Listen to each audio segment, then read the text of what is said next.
When I was younger, I was a competitive archer. My dad was a builder and an engineer, and he helped coach me.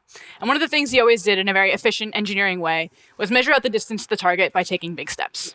So one big step for about a meter, and we would measure how many meters away the target was. So 10 steps for 10 meters, 30 for 30, and so on and so forth.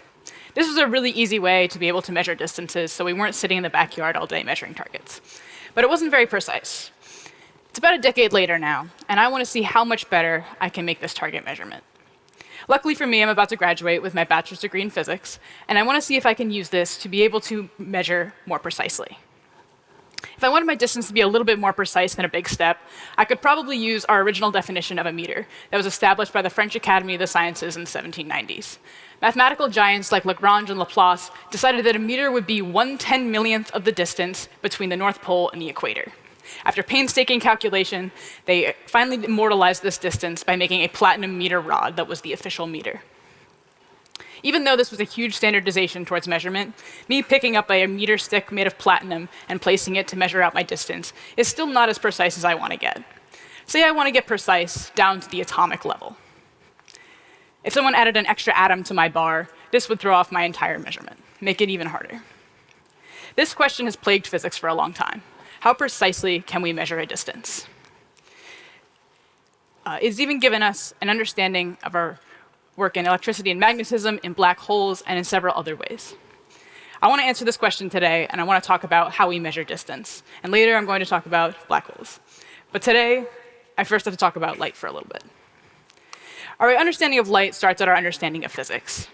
With Newton and Huygens in the 1600s, they decided that light was going to be a wave. They investigated it, they decided it looked similar to waves that they had seen before. It constructively interfered with itself, destructively interfered with itself, and all of these other ways. They looked at how it interfered with prisms and lenses, and they decided that that was how they would describe light. And this is something we can observe pretty clearly. Flash forward to the 1800s, and scientists Michelson and Morley decided to study physics as a wave. Michelson went on to win the Nobel Prize in Physics for his establishment that light moved at a set speed and his measurement of light at that speed. And Morley assisted him with his later experiments. The speed of light is always constant. No matter where you're standing, no matter what you're looking at, no matter how fast you move, it will always remain the same. If I turn the headlights on in my car when it's standing still, light will move from those headlights at a set speed. If I am moving my car at 1,000,000 miles an hour, light will still move from the headlights at that set speed. Light is always the same, and therefore light can be our meter stick of the universe. This became the basis for Einstein's theory of special relativity. He said that light is constant, no matter what. And this is why light can be our great measurement device here. This is why optics connects to my quest to be able to measure distances very precisely. Our friend Michelson invented a device that allows us to see how light interferes with itself and how we can make measurements with light. But what does this mean? Suppose I think of light as water waves. If I have a pond and I drop 2 rocks into my lake, and I measure how the waves from those rocks move throughout the water, they will interfere with each other. They will make a different pattern in the center that is cool. And this can help me be able to actually establish how big my rocks were, how big the splash was, all of these different things. I can make assumptions about my rocks because of my pattern in the center. What Michelson did is essentially dropping rocks in a pond, but he did it with a little bit more of a complex optics setup. He did it with an interferometer. An interferometer works by using a concentrated beam of light. What Michelson used was a sodium lamp. What we use now are very advanced lasers, and passing them through what's called a beam splitter. This is exactly what it sounds like. It splits the light into 2, where half of my light will move up and will reflect off of a mirror back to my beam splitter, and the other half of my light will go in a different direction, reflecting off and back into my beam splitter. I, the observer, will look at my light, and what I will actually see will look very similar to what you see in the pond. You will see an interference measurement, you'll see what we call fringes, you'll see the overlap of these 2 beams of light. And this can actually tell us a lot about the difference of the 2 arms that my light went through. Our interferometer is responsible for some important discoveries, one of which was a similar device that Michelson used to measure the speed of light, and then later to find that the speed of light was constant even as the Earth moved around the sun, which was a major discovery in modern physics. But since we know now that the speed of light is very precise, now we can use it to redefine our meter from this platinum rod from a big step and instead define it in terms of light. We say that light, a meter is how far it takes light to move this much of a second. It is the most precise definition that we've had of a meter in human history. And it's much more precise than, again, just walking or measuring it out. So what I can do if I wanted to measure the distance to my target is actually be able to use light to be able to do this, and use interferometry to be able to measure it. I can use my interference pattern, use those ripples in the water that you would have seen before, in order to make an assumption about what my distance is to my target. It's a much more precise definition and a much better way to be able to measure distances. So we can measure very precise distance. Why does this matter? Today, this technology has advanced so much that the most precise interferometers can measure 1/10,000th the width of a proton.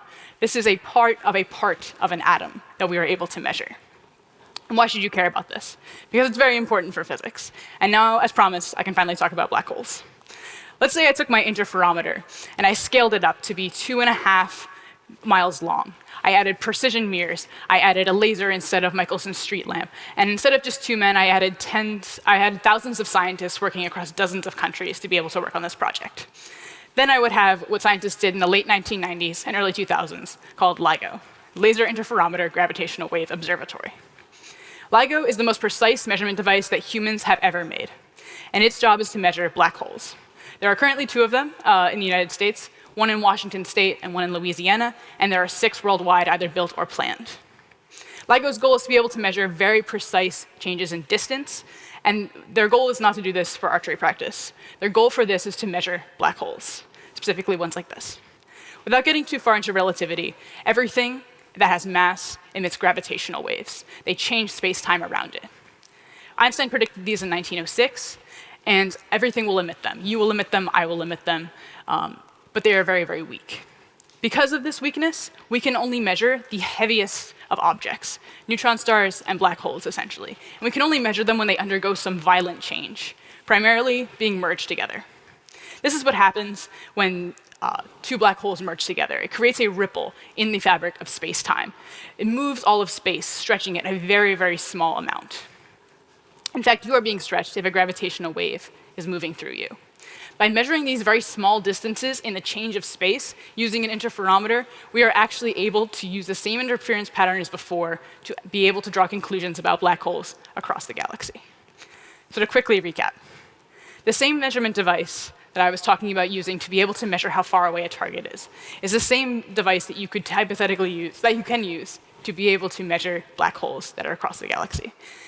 It is the same shaped interferometer, the same mirrors, the same lasers that you would be able to use for that. And this is exactly what LIGO did in 2015. They measured gravitational waves of 2 black holes 30 times the mass of the sun that merged 1.3 billion years ago. Similar to this image that you'll see here.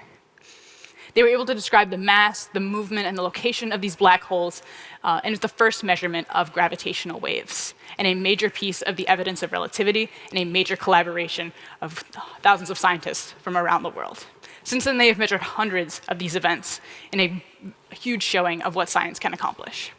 Personally, I was about the same age practicing archery that I was when I learned about LIGO, and it was one of the things that really inspired me to want to be a physicist. They are a great tool to be able to bring more attention to physics, to STEM education, and to science as a whole. And it's something that I'd love to see brought into more STEM education places to encourage more students to be able to pursue science and astronomy. It is a global scientific effort that brings us scientists from across the world. And last year, I had the opportunity to be able to work at LIGO for 3 months and really get to appreciate how large this group is. This work will continue to be a huge part of the next generation of gravitational wave detectors and more things that we will be able to learn about the universe using this method. So to wrap up, the same device that you can use to be able to measure distance very precisely are the same ones that we use to measure merging black holes. It's a niche device that's not very well known outside of physics, but it gives us such a strong indication into what we can use physics for. It reminds me of a quote that I like to say, that history doesn't repeat, but it does rhyme. I think this applies to science history as well. Science history might not repeat the same way, but we build off of the work of Newton and Huygens and Michelson and Morley and all of these different physicists that have done work before us to be able to grow this field and be able to improve the technology that we've used. And it's so essential to take the time and learn the interconnectivity of science and how much science has changed throughout time. And you also never know when learning about target practice might also inspire you to one day learn about black holes.